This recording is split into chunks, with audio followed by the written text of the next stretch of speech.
Sometimes we could be our own worst enemy. Today I kind of missed my alarm. I set three of them. One for 4:05, 4:10. But yesterday specifically, because I know I was going to bed a little bit later, so I tried to milk it out. So it was like 4:20, 4:22, and 4:25, and I missed them. I wound up waking up at 4:55, getting up. Granted, I got straight up. I did my skincare routine. Shout out to them. Uh, Teach Hanley. Wound up doing that after my workout. I had to rush my workout a little bit because sometimes I try to get to work. I try to leave out for work like 6:45, and I don't have to go take my brother to work. Using his car right now. So, but if I don't have to take him to work and he's working from home, then I'll leave out like around 6:45 ish and get there a little early so I can get started my day early. And yeah, I was in a little bit of a rush this morning, because I wanted to work out this morning, go to work, and then hit the gym afterward. I was still able to get that done, but I just wanted to hit y'all with a message today about how we can be our own worst enemies. A lot of times that old you was always going to try to bring you back down to, to that place of comfort where you were at. Now, granted, sometimes comfort to feel good, but that's the problem. Too much of a good thing can make us weak. And I know we've heard that quote before, but it's true. Like, sleeping in feels good, but if you know you got shit to get done, then it doesn't feel too good, especially knowing that you've put out in the universe, whether it be the social media universe or the actual universe when you put this phone down, that you want to achieve things that you're trying to achieve, whether it be a better body, finances, spiritually, mentally, becoming a better son, a better brother, you know, uh, a better friend, you know, uh, a better spouse. I'm not in a relationship yet, but so when you deal with some girls, you just like, you can't lead by example if you're still doing the things that got you to where it got you. You know what I'm saying? So me sleeping in, and not only did I want to work out this morning, but I like to wake up early. I like to journal, then I like to write, then I like to read. To start my day off with something different. I used to wake up and listen to rap music and scroll social media, and that really didn't get me nowhere mentally. Checking to see a bunch of nonsense that really has nothing to do with anything. So most of the times when we do these things, we feel like we have another crack at it. Now, granted, I'm alive, but we don't know when our last day is going to be. And I'd rather be, whether I make it or not, it, um, I'd rather go knowing that I was pushing forward and giving it everything I got instead of reverting back to the old me, getting comfortable, sleeping in, half-ass, and I didn't half-ass the workout, but you know what I mean, like just half-assing the workout, scrolling social media, double tapping on a girl's picture, maybe DMing her, trying to see what's up or something like that. And you know, more so than not, is outside of the outside noise that we're gonna have to kind of shut off. We got to get better at not tuning ourselves out, our older selves, but really get better at telling our older selves no.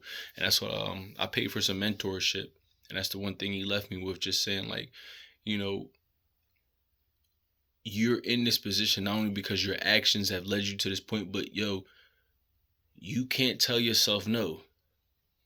Means a damn if you can tell everybody else no, but you can't tell yourself no, especially when it comes to lustful things, gluttony, spending money, um, lust, you know what I'm saying? Like wanting to, be with a woman, wanting to, seeing a pretty woman and being like, nah, I can have her.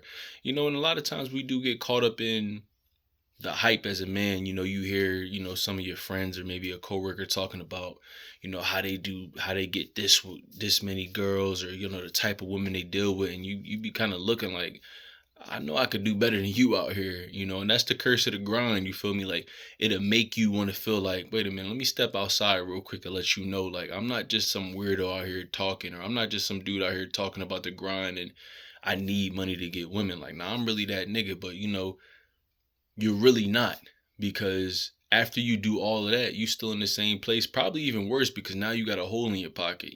Whether that girl coming over and you got some bottles, and maybe if Netflix or Hulu trash or something like that, you may be able to buy a little movie on YouTube or something like that, or if you got the Fire Stick or whatever, you might invest in some smell goods, if she coming over. So you just, like I said, like you're intentionally paying for her, to kind of woo her and everything like that. Don't nobody want no girl to come in no smelly ass house and the floors stink, the floor is dirty and everything like that. You know what I'm saying? Like, I've had it happen, but it never felt good after you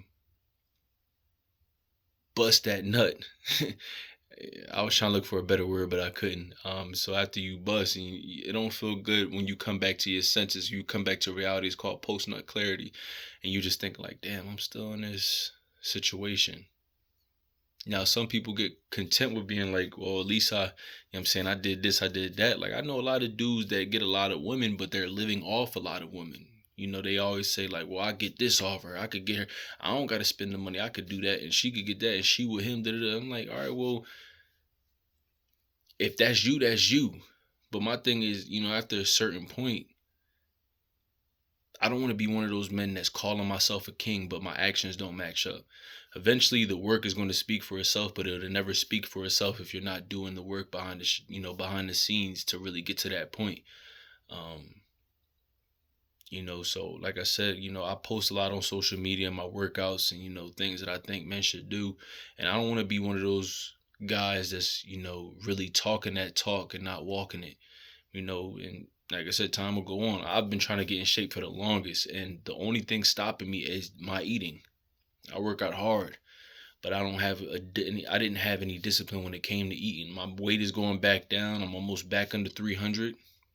And, just like I said, those constant battles with yourself. Like, guys, I left the gym today and I had a moment of weakness. I wanted to go into one of the drive-thrus, whether it be McDonald's, Chick-fil-A, Wendy's, Wawa. You know what I'm saying? There's so many places that you can get food from that's not really good for you when it comes to your goals of getting in shape and really living a healthier lifestyle. And not even just a healthier lifestyle, but when you're indulging in stuff like that, you're spending money more. So everything that you could have spent, like a lot of people I seen Mike Rashid post about a meal prep service before, and I'm reading the comments because I like to get a test of the waters to see what the people are saying. And like, bro, most people are making excuses like, oh, that's too expensive. And if you look at your spending, your bank statement weekly, you'll notice that you have the money. You're just putting it into things that are hindering your progress as a man or a woman, whoever you want to be in this world. It's hindering your progress. You know what I'm saying? So it's time that we get out of our own ways. It's time that we start to tell ourselves no more. Like, so much focus is that on how many times we tell other people no, but we really got to get better at telling ourselves no. Because if you can't tell yourself no when you're not supposed to be eating certain meals, when you're not supposed to be spending, when you're supposed to be studying, when you're supposed to be going to sleep early, when you're supposed to be waking up early, when you're supposed to be reading, when you're supposed to be writing, when you're supposed to be living a certain way, when you're supposed to be meditating, if you cannot tell yourself no to comfort, then it won't mean a hell of a beans how many people you tell no to preserve your energy to stay out, to stay out of your life or anything. Because then guess what? You'll just get everybody out your life and you'll just be this lonely, miserable weirdo. Because there's nothing worse than people blaming other people for their own F-ups, for their own mishaps when it comes to their own dealings of their lives.